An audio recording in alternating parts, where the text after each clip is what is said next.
Marcus adjusted the strap of his old leather backpack and looked down at Maya. She hugged her stuffed reindeer tightly, her cheeks red from the cold outside. He asked. She smiled. "Can I sit by the window, Dad? If the clouds behave," she giggled. The warmth inside the private terminal felt completely different from the snowstorm outside. Christmas music floated through hidden speakers, while wealthy passengers stood beside polished suitcases, sipping coffee and checking expensive watches.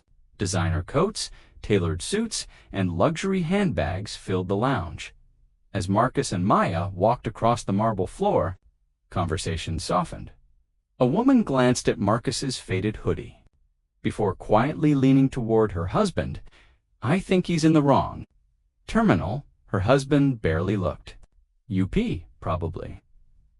Marcus heard them. He kept, "Walk in." An older businessman watched Maya for a moment before whispering to the receptionist, "Is this flight open to everyone now?" The receptionist forced a polite smile. "I believe all passengers have already been cleared." "Sir, I wasn't asking that." Marcus pretended not to notice. He had spent too many years recognizing those voices without ever turning around. Maya looked up. "Dad." "Yeah, why are people looking at us?" Marcus smiled gently. "Maybe they like your reindeer." She laughed. "I think his nose is funny. I think you're right." Nearby, another passenger quietly pulled out his phone. "Something feels off," he muttered. His friend shrugged. "Maybe he's someone's driver." Marcus heard that too, that his face never changed. Inside, the familiar ache returned, the same quiet feeling that had followed him through airports, hotels, restaurants, and boardrooms his entire life. He knew the pattern well.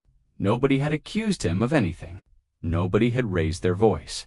They simply looked. Then they decided. A flight attendant approached with a warm smile. "Good morning, sir. Boarding will begin in just a few minutes." "Thank you." She smiled at Maya. "And Merry Christmas." "Merry Christmas." Maya answered proudly. The attendant walked away. A woman nearby frowned. "Interesting." "What?" They greeted him like any other passenger. Her companion replied quietly, "Maybe we shouldn't assume." She folded her arms. "I'm just saying." Marcus knelt beside Maya.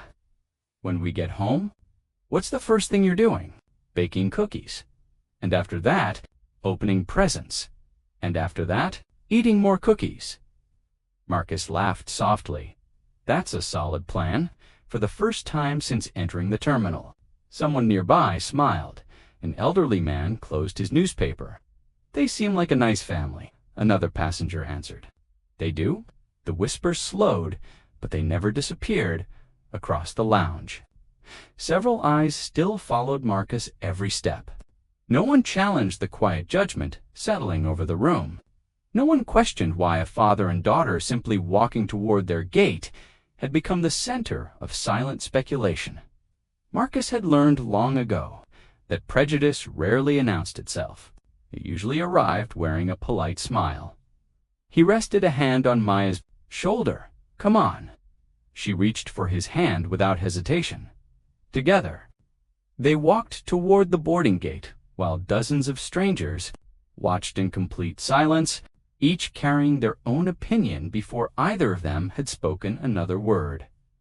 Maya skipped beside her father, still holding his hand, completely unaware of the quiet opinions surrounding them. Her stuffed reindeer bounced against her coat with every step. "Dad, do you think Santa flies higher than airplanes?" Marcus smiled. "I think he knows a few shortcuts, so he could beat this plane. I wouldn't bet against him." She laughed so loudly that a few passengers turned to look again. This time, the smiles around them were mixed with uneasy curiosity. A woman wearing a diamond bracelet leaned toward another traveler. "She seems happy," the other woman replied softly. "Kids don't notice these things." "No," the first answered. "They usually don't." Marcus heard every word, but kept his attention on Maya. "Did you pack your coloring book?" She nodded. "And the crayons?" "All of them, even the broken blue one." "Good," Marcus said. "That one's your lucky color." Ahead of them stood passengers dressed in tailored suits and designer coats. Their polished shoes reflected the terminal lights. Luxury luggage rested beside them like quiet trophies. Nobody spoke openly about class or race, yet the invisible comparisons filled every corner of the room. One businessman glanced at Marcus's worn sneakers before adjusting his expensive watch. Another quietly whispered, "Private charter." His companion shrugged. Maybe somebody made a mistake. Marcus had lived through enough moments to recognize what silence often concealed. No insults, no shouting, just assumptions, dressed as common sense. He refused to let Maya inherit that burden. "Yes, when we get on the plane. Can I tell everyone about my Christmas drawing? You can tell anyone who wants to listen." She grinned. "I drew us flying above the clouds. I can't wait to see it."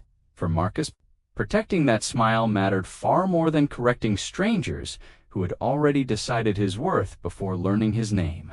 Outside, snow continued falling. Inside, another quiet test of dignity was only moments away. Boarding began a few minutes later. Marcus lifted Maya's small backpack while she proudly carried her stuffed reindeer toward the aircraft door. The flight attendant scanned their boarding passes, smiled politely, and welcomed them aboard. Marcus thanked her before leading Maya down the quiet aisle until they reached seat 1A. "Wow," Maya whispered. "We really get to sit here." Marcus nodded. "That's what our tickets say." She climbed into the window seat, pressing her face against the glass as snowflakes drifted across the runway. Marcus placed his backpack beneath the seat and fastened his belt. A sharp voice interrupted the calm. "Sir." Marcus looked up. The captain stood in the aisle, arms folded across his uniform. "I'm going to need you to move." Marcus remained seated. "Is there a problem?" The captain barely glanced at the boarding pass resting on the armrest. "Those seats aren't for people like you." The words settled over the cabin like ice. Nearby conversations stopped. Several passengers slowly turned their heads. One woman lowered her coffee cup. A man quietly reached for his phone. Maya looked from her father to the captain. "Dad." Marcus rested a reassuring hand over hers before answering, "I believe I'm exactly where I'm supposed to be." The captain's expression hardened. "I don't have time for arguments." "I'm not arguing." "Then stand up." Marcus calmly shook his head. "If there's been a mistake, you're welcome to check the passenger list." The captain ignored the suggestion. "Know who belongs in first class." The silence became painfully heavy. Nobody challenged him, nobody defended Marcus. Even the flight attendants stood frozen. Uncertain whether to follow authority or question it, Marcus met the captain's eyes without raising his voice. "I'll wait while you verify the facts." For the first time, uncertainty flickered across several faces, but the captain refused to notice. The captain remained standing over Marcus, waiting for him to surrender the seat without another word. Instead, the cabin filled with a different kind of movement. Several passengers quietly unlocked their phones. Their cameras pointed toward the unfolding scene without drawing attention to themselves. A young man whispered, "This doesn't feel right." His wife answered, "Just don't get involved." Across the aisle, an older businessman cleared his throat, but quickly looked away when the captain glanced in his direction. Another passenger shifted uncomfortably, pretending to read a magazine that had remained on the same page for several minutes. Maya squeezed her father's hand. "Dad, are we in trouble?" Marcus looked at her with the same calm expression. "No, sweetheart. Sometimes adults forget to ask questions before making decisions." She nodded, though she didn't fully understand. Near the front galley, two flight attendants exchanged nervous looks. "Should someone check the manifest?" One whispered, the other hesitated. The captain already made his decision. "That doesn't mean it's the right one." Neither moved. The captain noticed the growing silence and mistook it for agreement. "You've delayed this flight long." "Enough," he said firmly. Marcus answered without raising his voice. "I'm delaying nothing. I'm simply waiting for the truth." His words settled over the cabin more heavily than the captain's orders. One by one, passengers lowered their eyes. A few kept recording.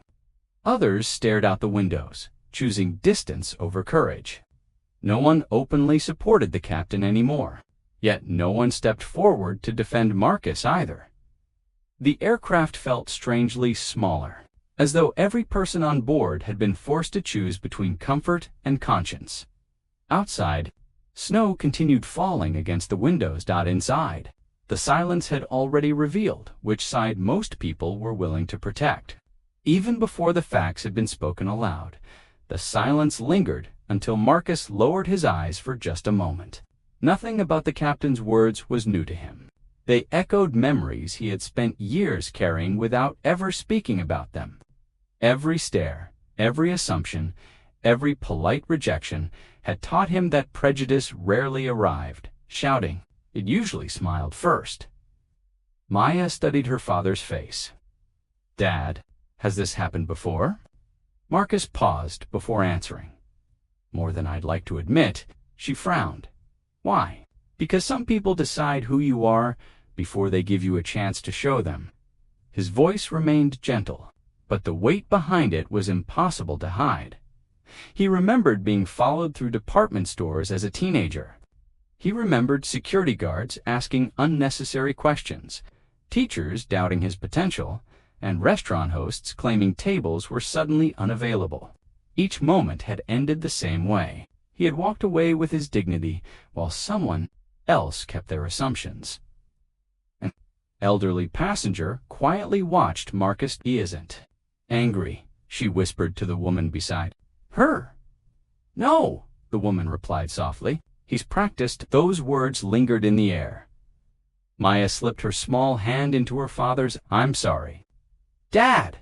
Marcus smiled, though his eyes revealed a sadness that had lived there long before this Christmas morning. "You never have to apologize for someone else's choices." She leaned against his shoulder.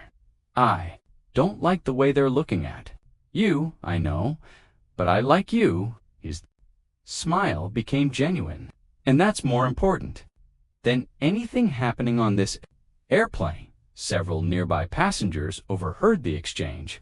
Their expression slowly changed, not because Marcus demanded sympathy, but because his daughter's innocent honesty exposed something the adults had failed to see. This was not simply an argument over a seat. It was another chapter in a story Marcus had been forced to survive long before anyone aboard this flight knew his name. Here's the next scene. Continuing seamlessly from the previous one with exactly 300 words, the cabin remained wrapped in uneasy silence after Maya's words. Even the captain seemed irritated that no one had applauded his authority. He looked toward the flight attendants. "Why is this taking so long?" he demanded. One young flight attendant swallowed nervously. "Captain, I'd just like to verify the seating assignment." "I already know the seating assignment, just to be certain." "Sir." Without waiting for permission, she stepped toward the galley and opened the digital passenger manifest on her tablet. Her fingers moved quickly across the screen as she searched for seat 1A. Another attendant watched over her shoulder. "Find anything?" For a brief second, she didn't answer. Her eyes widened. She read the name again, then once more. "No," she whispered under her breath. The second attendant frowned. "What is it?" She slowly turned the screen toward her colleague. The color drained from both their faces. They looked back at Marcus, who remained quietly seated beside Maya. Then, back at the tablet, the younger attendant took a slow breath. "This can't be happening." The captain noticed their hesitation. "Well?" Neither woman responded immediately. Around the cabin, passengers sensed the sudden change. The whispers faded. Even the people recording lowered their phones slightly, trying to understand why two experienced crew members suddenly looked frightened. Marcus remained calm. gently helping Maya straighten the ribbon on her stuffed reindeer. The flight attendant finally walked toward the captain, each step slower than the last. She lowered her voice. "Careful not to alarm the passengers, Captain." He folded his arms impatiently. She glanced once at Marcus, then back into the captain's eyes. "I think you need to look at this." He reached for the tablet without concern. She didn't let go. Her voice barely rose above a whisper. "Captain, I think you've made a terrible mistake." The captain frowned at the flight attendant, still trying to pull the tablet from her hands. Before he could read the screen, Marcus quietly looked out the window, watching fresh snow settle across the runway. The moment reminded him of another winter many years earlier, when his father had first taught him how to face people who mistook dignity for weakness. His father returned home every evening with tired hands and worn boots, smelling of jet fuel after long shifts cleaning airplanes. Marcus had once asked, "Dad, why do people act like we're invisible?" His father sat beside him without answering immediately. Finally, he smiled, because some people only recognize uniforms, money, or titles. They forget to see people. Were they always like that? Not everyone, but enough. Young Marcus lowered his head. "Doesn't it make you angry?" "Of course it does." "Then why don't you fight them?" His father gently placed a hand on his shoulder. "I do fight them." Marcus looked confused. "You do." "Every morning I show up with honesty. Every evening I come home with my character still intact.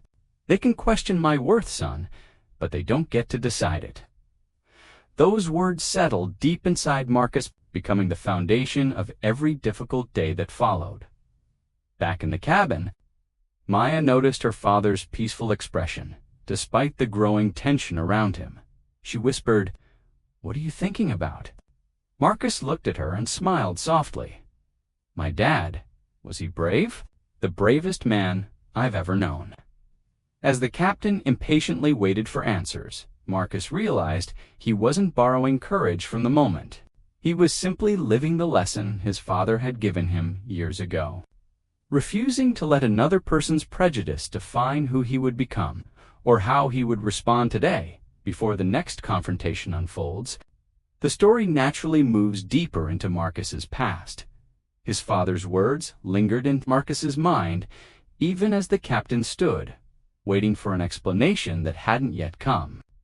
Around him, the cabin remained silent, but inside, old memories quietly surfaced, one after another. He remembered being 16, walking through a department store to buy a school jacket. A security guard followed him through every aisle, without saying a word. When Marcus finally turned around, the man simply smiled and pretended to straighten a display. He remembered another afternoon when flashing police lights appeared behind his first car. The officer asked the same question 3 times. "Is this vehicle yours?" Marcus had handed over every document without complaint. Only after everything matched did the officer say, "You can go." No apology followed. Then came the classroom memories. A teacher once returned his science project with a surprised smile. "I didn't expect work this good," Marcus had quietly asked. "Why not?" The teacher never answered. Those moments were never reported. No cameras recorded them. No headlines questioned them. Each incident seemed too small to matter on its own. Yet together they built an invisible weight Marcus carried into every room he entered. Maya noticed him staring ahead. "Dad."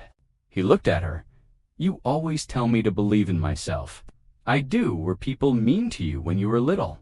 Marcus nodded gently. "Sometimes." "Did it stop?" He glanced around the cabin before answering. "Not completely." She frowned. "Then why are you still kind?" Marcus smiled.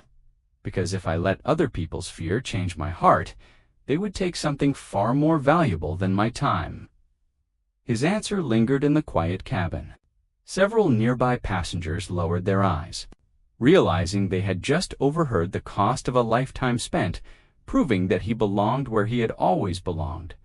The quiet reflection ended as the captain finally lost his patience. He took another step toward Marcus, his voice sharper than before. "I've waited long enough. Either move now, or I'll have security remove you from this aircraft."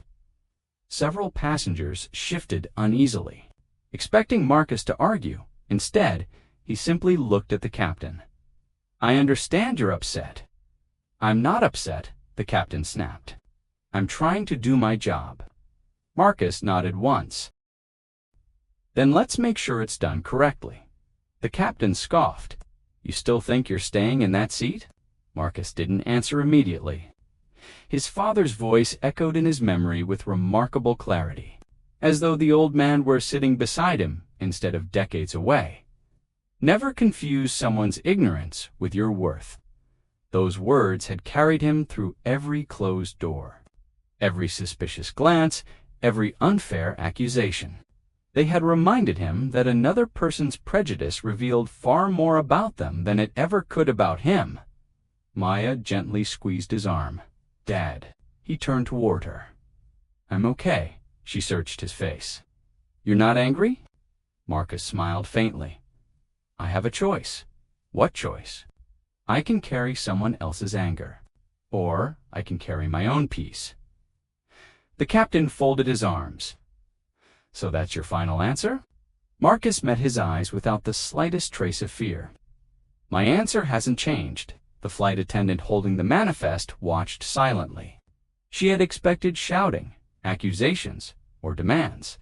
Instead, she witnessed something far more unsettling. The man being humiliated refused to surrender his dignity. An elderly passenger quietly whispered to himself, "I've never seen strength look like that." No one replied. The cabin had begun to understand that Marcus wasn't winning because he held power. He was winning because he refused to let humiliation decide who he would become. For the first time, the captain's confidence showed the smallest crack, though he tried desperately to hide it. The first crack in the captain's confidence disappeared almost as quickly as it had appeared. He straightened his shoulders, convincing himself that hesitation would only weaken his authority. Instead of reconsidering, he spoke even louder. "I don't need a lecture from you." Marcus remained seated. "I'm not giving you one. I know exactly what I'm doing." The words sounded firm, but they no longer carried the certainty they had only minutes earlier. The flight attendant, holding the manifest, looked toward the other crew. "Members, we should verify this." Before we go any further, the captain turned sharply. "Already have?" She hesitated. "Actually, sir," I said, "I have." Her voice faded. Around the cabin, something quietly shifted.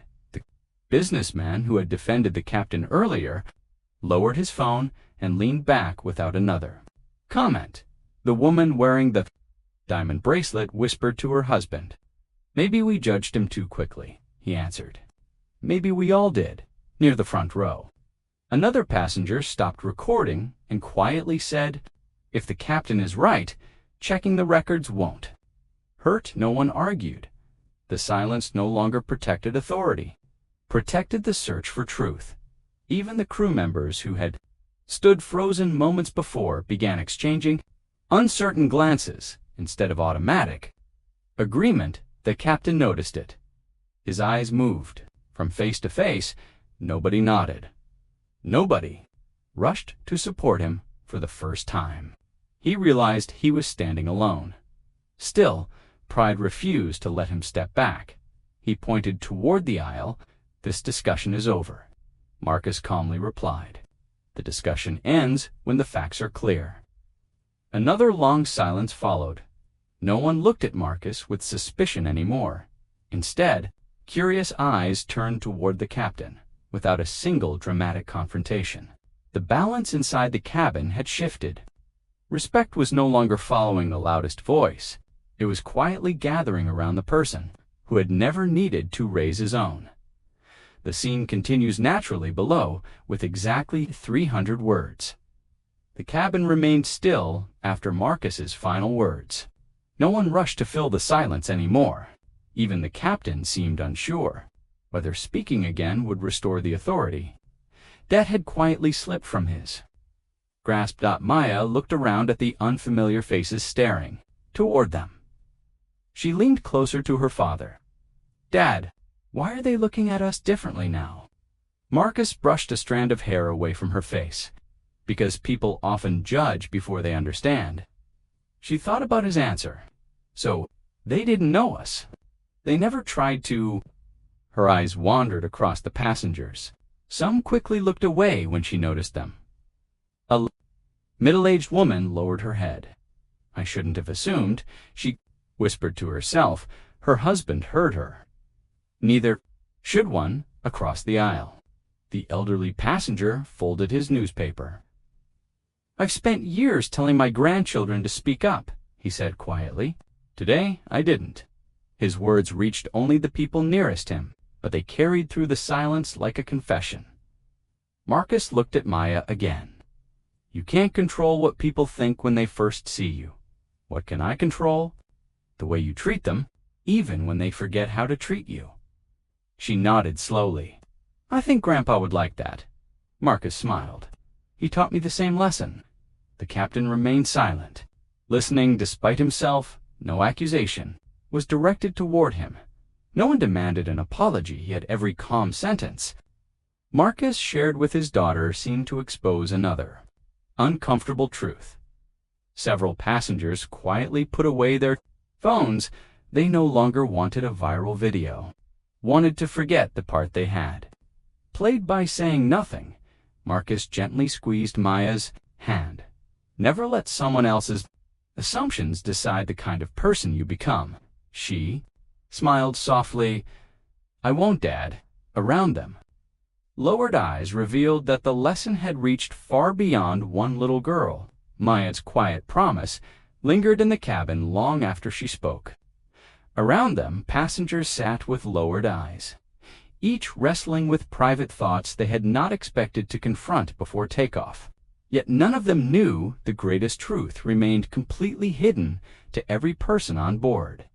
Marcus was simply a quiet father wearing an old hoodie and carrying a worn leather backpack. They saw faded sneakers instead of disciplined success, gentle manners instead of remarkable influence, and calm restraint instead of extraordinary strength. Marcus had begun with almost nothing except determination and the lessons his father had placed deep within his heart. While others chased recognition, he focused on solving problems no one else wanted to solve. Long nights became early mornings as he built companies that quietly improved aircraft maintenance, streamlined airport logistics, developed aviation software, and expanded aircraft leasing across several continents. His name rarely appeared in magazines. His photograph almost never appeared online. That was exactly how he wanted it. His assistant had often asked, "Why stay invisible when you've earned the spotlight?" Marcus always answered the same way, "Because attention builds egos. Character builds legacies." Those words guided every decision he made. Instead of attending award ceremonies, he visited engineering teams. Instead of giving interviews, he listened to pilots, mechanics, cleaners, and baggage handlers. He believed the strongest companies were built by hearing the quietest voices. Back inside the cabin, nothing about Marcus suggested extraordinary wealth. He simply adjusted Maya's blanket as snow continued drifting. Beyond the window, the passengers still believed they understood exactly who he was. None of them realized they were sitting beside one of the most influential leaders in modern aviation. The man they quietly underestimated had spent his entire life proving that true greatness never needed to introduce itself. Marcus gently tucked the blanket around Maya's shoulders before resting quietly in his seat. The whispers around him continued, but they faded behind memories that had shaped every milestone of his life. None of his success had been accidental. Every achievement began with a promise made years ago. Beside his father's small kitchen table, his father had looked at him one evening after another difficult day. Son, don't spend your life proving people wrong." Marcus had frowned. "What should I prove?" His father smiled. Prove that someone coming behind you will have fewer doors closed than you did. Marcus never forgot those words. When he launched his first aircraft leasing company, he hired talented people others had overlooked. When he developed aviation software, he insisted every employee's ideas mattered more than their title. As his airport logistics business expanded, he promoted workers who had spent years being ignored despite their ability. Later, his investment in sustainable flight technology created thousands of new jobs, giving opportunities to communities that had rarely been invited into the aviation industry. His assistant once asked during a board meeting, "Why do you keep investing in people everyone else overlooks?" Marcus answered without hesitation, "Because someone once overlooked my father." The room had fallen silent. He continued, "I won't build another company that mistakes appearance for potential." Back inside the aircraft, Marcus glanced toward the captain, who still believed he controlled the situation. Maya quietly rested her head against his shoulder. "Were you thinking again?" she whispered. Marcus smiled. "Just remembering a promise." "Did you keep it?" He looked at her with quiet confidence. "I'm still keeping it." Outside, snow covered the runway. Inside, every company Marcus had built stood as living proof that one father's wisdom could change far more than a single family's future. Maya smiled, satisfied, then looked back through the window as ground crews moved carefully across the snowy runway. Around them, the passengers remained focused on the confrontation, completely unaware that the greatest irony aboard the aircraft had yet to reveal itself. Several years earlier, after building successful aviation businesses around the world, Marcus had quietly accepted an opportunity few people even knew existed. The luxury airline, now preparing for departure, had struggled through financial uncertainty, declining trust, and outdated leadership. Instead of making headlines with a dramatic takeover, Marcus purchased a controlling ownership interest through a private investment group only. A handful of board members knew the truth. He insisted on one condition: "I don't want my face in advertisements." A director had looked puzzled. "Most owners want recognition." Marcus shook his head. "I want honesty. People behave differently when they think nobody important is watching." The board reluctantly agreed. Since then, Marcus had occasionally traveled as an ordinary passenger, never announcing who he was. He preferred hearing honest conversations instead of rehearsed welcomes. Flight attendants greeted him like everyone else. Pilots rarely noticed him. Managers never rushed to impress him, because they had no idea he was evaluating the company's culture from an ordinary seat. His assistant had once laughed. "You could fly privately forever." Marcus smiled. "If I stop experiencing the airline like everyone else, I'll stop understanding how to improve it." Back in the cabin, the captain still stood, convinced that authority alone would settle the dispute.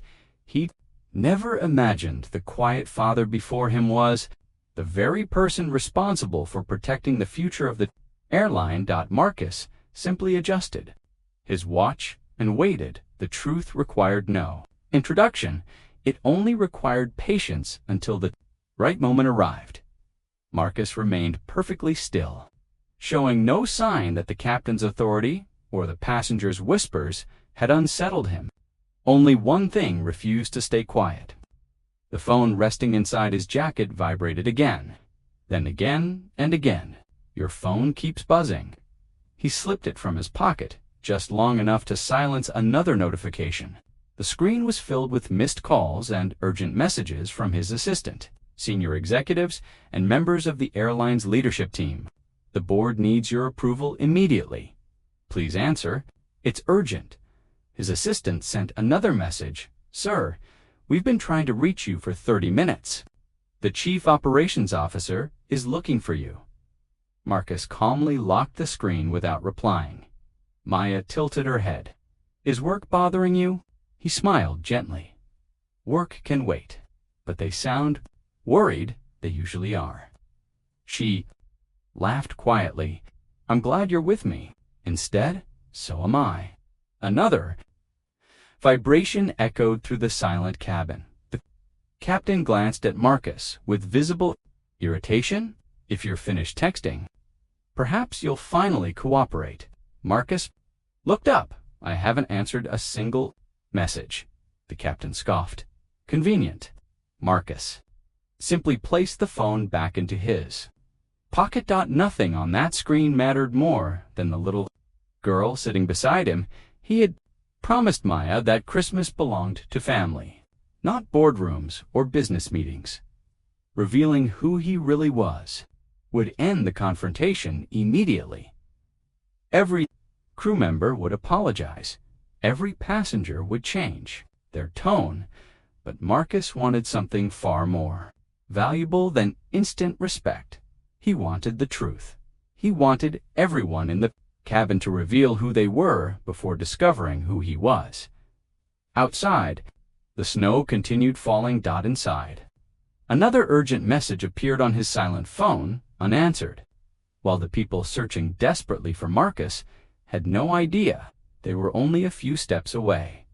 Marcus slipped his phone back into his pocket as another vibration faded into silence.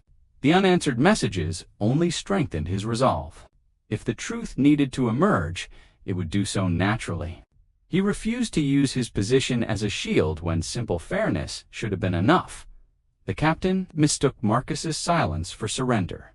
He stepped closer, his voice steady but increasingly forceful.